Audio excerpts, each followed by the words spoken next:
আমি আপনাদেরকে আরেকটা যুক্তি দিতেছি। হতে পারে কোনোদিন সকালে উঠা দেখবেন মসজিদ নাই, হাদিসে আছে। কোনোদিন সকালে উঠা দেখবেন মসজিদ নাই, উঠায় নিয়ে নিবে আল্লাহ। দুনিয়া যখন ধ্বংস করবে এর আগে আল্লাহ মসজিদ উঠায় নিয়ে যাবে। উঠায় সকালে উঠা দেখবে মসজিদ নাই, উঠায় নিয়ে গেছে। কেননা এটা যতদিন থাকবে এটা একটা আধ্যাত্মিক পরিবেশ, এটাও জমিনের ফাউন্ডেশন।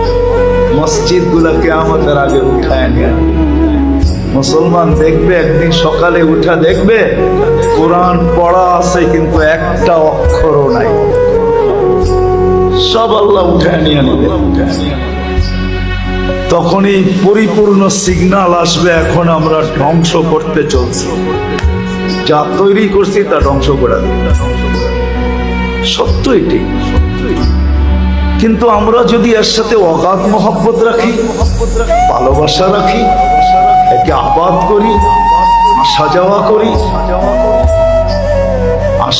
করি, সাহায্য সহানুভূতি দেখাই, তাহলে ইনশাআল্লাহ হতে পারে যত তাড়াতাড়ি উঠা যাওয়ার ইঙ্গিত দেখতেছি তত তাড়াতাড়ি উঠবে না, আরো কিছুদিন আল্লাহ রেখে।